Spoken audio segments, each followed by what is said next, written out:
जदि आमको पचराए आमर शत्रु किए अच्छा तो आमको गणिया पड़ो 1 2 3 ये मोर शत्रु सी मोर शत्रु आम भावुं किंतु वास्तव में शत्रु आमर संसार में कई ना शत्रु आमर भितर अच्छे आज्ञा आमर क्रोध आमर हिंसा आमर काम आमर मोह आमर ये जो प्रबलता हूँ आमर हूँ शत्रु तेणुक आमर निजर शत्रु को आमको जानवा पड़ो आमर शत्रु आम भितर लुचिकी बसी कि बाहर लोक मिछटार कहते या आमर शत्रु सी आमर शत्रु ये संसार रे जीए राग द्वेष काम क्रोध हिंसा मोह को त्याग करे जीए यही सब जिनस न रखे सी संसार मुक्ति पाई जाए यही कथा भगवान श्रीकृष्ण कहते गीता रे देखो आज्ञा जेत बड़े गोटे लोक ये समाज रे कहा सहित क्रोध करूना कहा सहित वैरी भाव रखुना तार कई शत्रु नहांती तो से लोकर कौन चिंता अच्छी से लोकर कौन सी कामना नहीं से लोकर संसार रु पाइबार किसी आशा नहीं कि संसार को किसी दबार मध्य आकांक्षा नहीं तो से कहीं दुख करवा आज्ञा से ही मनीष प्रकृति रे खुशी जीए किछि भी मन रे कामना न करे संसार रो किछि पाइबार आशा न रखे एक कथा भगवान श्रीकृष्ण कहते आउ एक कथा मध्य कहते राग द्वेष रु जे रहित हो जाए से भगवान को प्राप्ति हो जाए तो आज आम से विषय पढ़ा मो पाखे अच्छी गीता ज्ञानर पंचम अध्याय 3 नंबर श्लोक आज मुझे आपन को 3 नंबर श्लोकटी पढ़ी शुणेबी तो आपण मैंने गीता को कंटिन्यू देखंतु आउ सदाबले गीता ज्ञान को सहित जड़ित होकर रुहतु गीता पढ़ंतु भगवत गीतार महात्म्य जानतु ये हूँ आमर धर्म आउ आमर कर्तव्य मध्य देखो आज्ञा बर्तमान मुझे आरंभ करी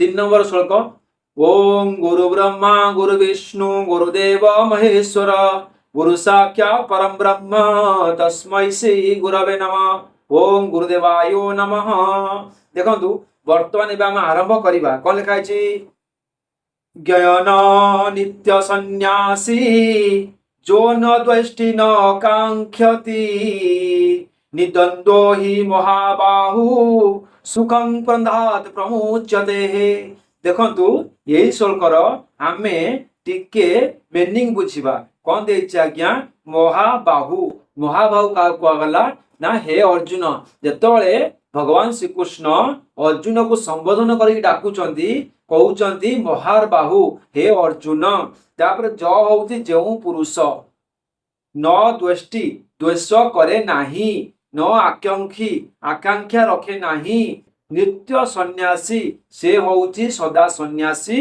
आउ कौन देखंत कहगला निद्वंद्व राग दोषादि द्वंद्वरु रहित होइजिबा सुखम अर्थ होउची सुख पूर्वक बंधात बंधात अर्थ होउची संसार बंधनरु प्रमुच्यते प्रमुच्यतर अर्थ होउची एटी कोन मुक्त होई जानती एटी प्रमुच्यतर अर्थ होउची ए संसार बंधनरु मुक्त होई जानती तापर कौन कहगला ना हे अर्जुन भगवान श्रीकृष्ण कहउचंती हे अर्जुन जेउ पुरुष कहा सहित द्वेष करती नाही कि किछि आकांक्षा करती नाही सेही कर्मयोगी सदा सन्यासी बोला जीवार योग्य उठंती कारण राग द्वेषादि द्वंद्वरु रहित पुरुष सुख पूर्वक संसार बंधन मुक्त हो जाती कहते साहू सन्यासी कह जाए सन्यासी अर्थ देखंतु किए संसार रे जार कौन सी काम नहीं संसार रे जार मोह नहीं संसार रे कहा सहित क्रोध नहीं संसार रे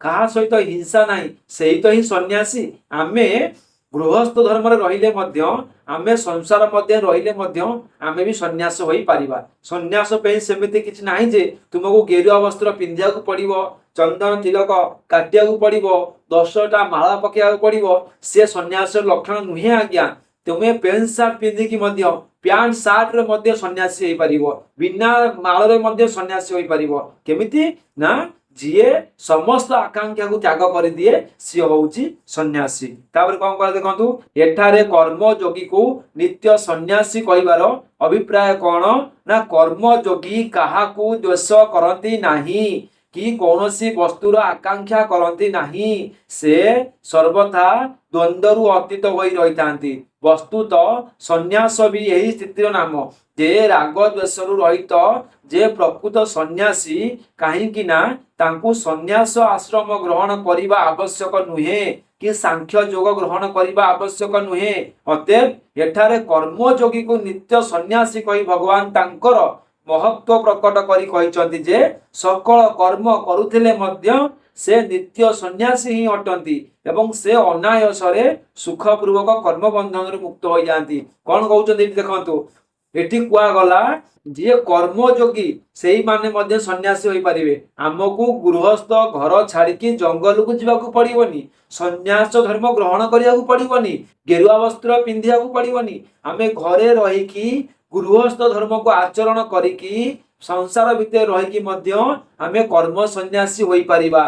केमिति ना आमे जो कर्म करिबा सब बेले धार्मिक कर्म करिबा आउ कर्म रे कोनोसी आसक्ति ममत्व न रखिबा, कर्मरु सर्वदा निजर फलर इच्छा को त्याग करिबा, सी होउछि कर्मयोगी। तो आमे माने संसार भितर रहीकी मध्य कर्मयोगी होई पारिबा। आपण माने चिंता करंतुनी कि मु संसार रो अछि माने मु गृहस्थ रे अछि माने मु सन्यासी होई पारिबी नाही नाही आज्ञा।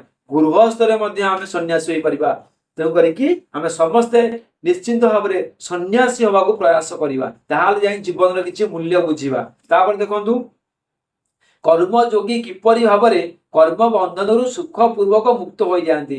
पुणी आउ गोटे प्रश्न पचरा हला कि कर्मयोगी किपरि भाव में कर्म बंधन सुखपूर्वक मुक्त हो जाती केमिति ना राग द्वेष ही मनुष्यर कल्याण मार्ग रे विघ्न सृष्टि करुथिबा प्रबल शत्रु।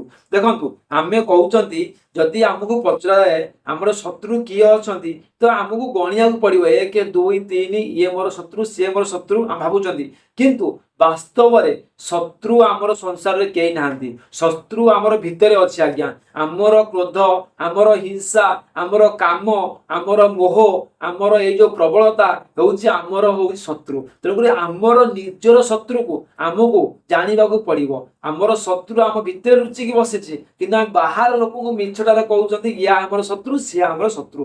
वास्तव रे आमर शत्रु केही नुहंती, शत्रु अछंती आम भितरे। कोन कहला गीता देखंतु राग द्वेष ही मनुष्यर कल्याण मार्ग रे विघ्न सृष्टि करुथिबा प्रबल शत्रु। सेही दुईटी हेतु ही मनुष्य कर्म बंधन में पड़ी जाए, किंतु कर्मयोगी एतेरु रहित होई भगवत कर्म करंती। अतएव भगवान दयारु प्रभाव अनायासरे कर्म बंधन मुक्ति होई जानती। तापरे बंधनर मुक्त हेबा अर्थ कौन? आउ गोटे बढ़िया प्रश्न, शेष प्रश्न गीतारे कुआगला आमे समस्त कहउछंती आमे बंधन रे बांधी होइछंती, हमकु मुक्ति दरकार, हमकु मुक्ति दरकार। वास्तव रे बंधनरु मुक्ति हबार अर्थटा कौन आज्ञा? आमे काहाकू कहिबा जे आमे बंधनरु मुक्त बोलिकिरी कौन कुआगला एठी देखंतु ना अज्ञान मूलक शुभाशुभ कर्म एवं सेही मानक फल ही बंधन। अज्ञान मूलक कर्म, शुभ अशुभ कर्म एवं से मानकर फल होउछि बंधन। सेतिरे बंधा होइतिबारु जीव अनर्वर्त जन्म मृत्यु चक्र रे घुरु थाए। यही जन्म मृत्यु मरण रूपक संसार चिर काल लगी संबंध तुटी जिबाही बंधन मुक्त आज्ञा। कौन कहउचंती ना आमे जो कर्म करूचंती कर्मर जो फल रे आशा रखुचंती से होउछि हमर संसार रे बंधन। तो आमे केमिति जेतबेले जन्म आउ मृत्यु जो चक्र अछि सेही जन्म मृत्यु चक्र रु जेतबेले आमे पारी पाई जिबा सेतबेले जाई आमे कर्म बंधन मुक्ति हबा आज्ञा। नहले हमर मुक्ति नाही, मुक्ति नाही। आउ केवल हमको संसार बंधन रु मुक्त हेबाकू हेले भगवान को प्राप्ति करिया पड़िबो, भगवान को पाखरे निजको शरण होबाकू पड़िबो, ताहाले हम मुक्ति होई परिबा। देखो सुंदर कथा आज गीतारे थिला। तो वर्तमान तो हमको समय ऐसा गलानी, मु एटी विदाय नउची। पुणी देखाबा काली की देखा 4 नंबर श्लोक सहित रही आज्ञा। जय श्री कृष्ण, जय श्री कृष्ण।